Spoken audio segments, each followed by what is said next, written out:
Hello and welcome everyone to today's event. My name is Justin Teach and I am the Managing Producer Multimedia Content here at PCMA.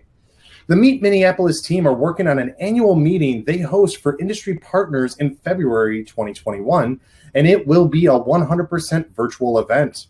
To prepare for the meeting and to better serve their clients in the future, the leadership at Meet Minneapolis decided to equip the team with the Digital Event Strategist certification provided by PCMA.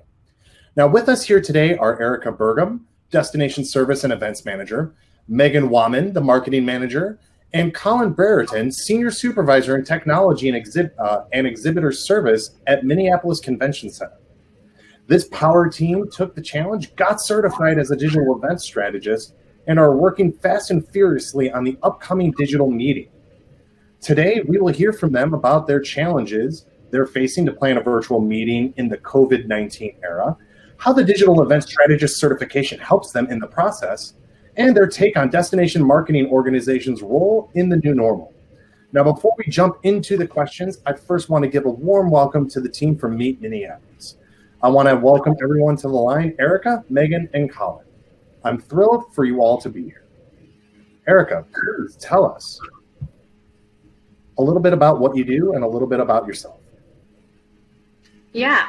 I am a Destination Services and Event Manager at Meet Minneapolis, so I have the pleasure of serving as the main contact for our event planners that are coming to Minneapolis. So it's already booked business that we know is going to take place, and we serve as the liaison between the client, the convention center, any hotels that they're using, and really our partners. So we best fit them with what they need, whether it's transportation, floral, registration help, really whatever they're going to need in Minneapolis, we're their experts. And I also assist with planning our internal events, like our annual meeting, our Minnesota Sports Awards, and any FAM trips that we assist with for sales. It's a ton of fun, and I love calling Minneapolis home. Oh, that's wonderful to hear. Megan, why don't you tell us a little bit about yourself and what you do? Sure. Hi, my name is Megan. I've been with Meet Minneapolis for a few years now. And I am a marketing manager that supports the sales, sports, and services team. So my day-to-day life is kind of helping assist putting together bids or proposals, and then assisting with the live events as well. So sports awards, annual meeting, and things like that. Wonderful. And Colin, you're certainly last, but you're certainly not least. Why don't you tell us a little bit about yourself and what you do? Hi, I'm Colin Brereton. As you said, I'm the Senior Supervisor here at the Minneapolis Convention Center. Here at the Convention Center, we say that we're not just a convention center, we are relationship building. And I think that's what I do. I build relationships every day with our current and potential clients by providing technology information and technology capabilities here at the Convention Center. Provide information and guides to our upcoming exhibitors, to make sure that they have a great experience here at the Minneapolis Convention Center. And now that I have the DES certification in my arsenal, it's just giving me that tool to better help serve our clients at upcoming events. Well, I love that you said you're in a relationship building atmosphere. It's just absolutely love that. We're going to dig a little bit deeper into that a little bit later. But to kick us all off, Erica, Megan, please expand a little bit upon why and how Meet Minneapolis decided to equip the team with the DEF certification. Yeah, so we know that digital events, they're not going away. They're not new either. And so we thought it was really, really important to stay on trend and get our team certified with the DES certification. We've heard from our clients and other industry partners that the course was really highly recommended. So our leadership team picked us out across departments. We wanted both people at the CVB and at the Convention Center to have this certification. And we just want to be that credible resource for the planners that we deal with every single day. Erica will probably have more direct, and Colin will have more direct communication with the clients of the Convention Center in Meet Minneapolis when they have questions and kind of how I see myself using the certification is assisting our internal teams with questions that they might have of how they can help support the clients that way and make sure our sales team has the tools that they need. Perfect. Now, Erica, you mentioned a little bit ago that the Meet Minneapolis team decided to pick a few people across, the different departments. Can you talk a little bit about, the decision making there and why, certain people were selected? Yeah, absolutely. So we have me in our services department, and like Megan said, we really, Megan and I as a team focus on our internal events. So I think any of our internal team that is that event team, we wanted anyone that worked on that event to have the certification. And then Colin was selected because he's really our tech guru at the convention center, and it just felt like a natural fit for him to have every certification under his belt. That makes a lot of sense. You got to have that guru in your hip pocket and some like this. Absolutely. Absolutely. Wonderful. So the Meet Minneapolis team, and I teased this a little bit in the intro, you're currently working on an event that is now 100% digital that's going to take place in February of 2021. Can you tell us a little bit about that event?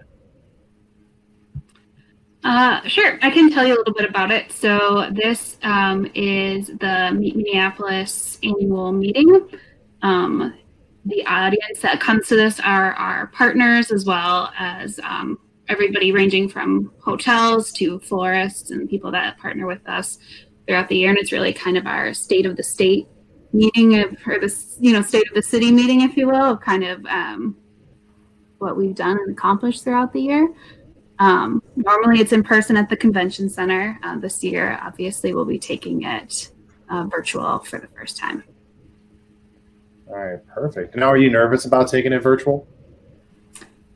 I personally am not, just because we are also a partnership organization. We have a lot of great partners, including the convention center, as well as a lot of other AV companies who will really be able to help kind of hold our hands throughout the whole process. And then having just come through the course, I think it's nice where we can kind of take some of the things that we've learned and be a bridge between our leadership and our speakers who maybe aren't quite as familiar with hybrid or digital meetings, and help ask the right questions and apply some of the learnings that we have learned through this course that way. I totally agree with you, Megan. I think the DES course has equipped us with the right questions to ask when we're going to our AV partners. So the DES course said, okay, make sure it has an API connection with your registration, and even little nitty gritty things like that we may not would have known otherwise to ask them. So it makes us educated when we're speaking to our partners and trying to source the right partner for our event. It's been really helpful. Mm-hmm. Well, that's really good to hear. Now, you mentioned some key learnings, but are there other key learnings that you're bringing into this event, or even future events that you learned and gleaned from the DES course? I can think of 3 kind of off the top of my head that I think will be helpful as we kind of navigate this for the first time. Some of the things that stuck out to me was what to put on the PowerPoints and the slides, and what kind of information to include there, and to keep it crisp and clean and really visual, which I think will be helpful. And then another thing that I learned that I think will be helpful for us as we kind of figure out the dollar amounts that we want to put on, or what we want to charge for our content. I think that will be something that is tricky for us to navigate this first time out, with wanting to be sensitive to our partners and what they're going through, but also making sure that we're putting a dollar amount on the content we're providing. All right, perfect. That makes sense. And then this is a question for all of you, because I'm really, really curious how each of you chose to approach the Digital Event Strategist course content, and if you have any study tips for a friend who is beginning their course journey. So we haven't heard from Colin in a while. So Colin, why don't you kick us off? Sure. I would say, watch the videos and the training 2 to 3 times. And I will also say, make sure you join uh, the expert hour. The expert hour, you gain so much valuable information that's sometimes not covered during the training or while you're watching the video or doing the course. So I definitely would say join the happy hour. And I would also say the networking. I was able to connect with a few people from a few of my peers in the industry, and so yeah, I would say it's a great course. It's a great opportunity to learn various knowledge in the digital event, and they should take it. All right, perfect. What about you, Erica?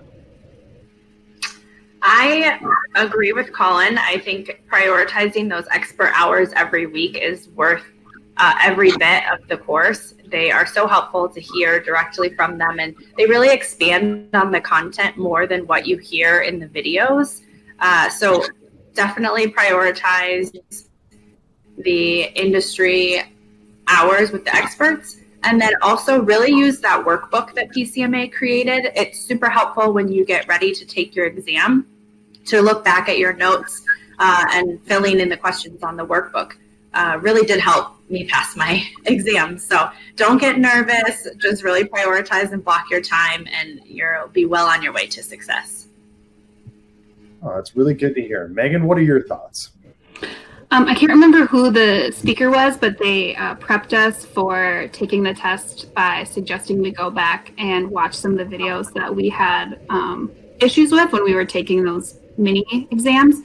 That's what I did, and I found that super helpful. And overall, I thought the process was great. I really kind of enjoyed getting the new content on Monday and kind of diving into it. I liked how digestible the videos were, and how kind of quick and how great the experts were really in providing that content in easy, digestible ways. All right, that's good to hear. Now, anyone keeping up with the news is going to see that the big talk right now amongst the whole global community is the vaccine is coming for COVID-19. And with that being in the forefront of a lot of people's minds, it's likely that in-person events will eventually come back as well.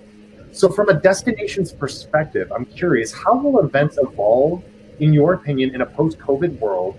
And more importantly, how can a destination actively be a part of that future? Erica, why don't you kick us off?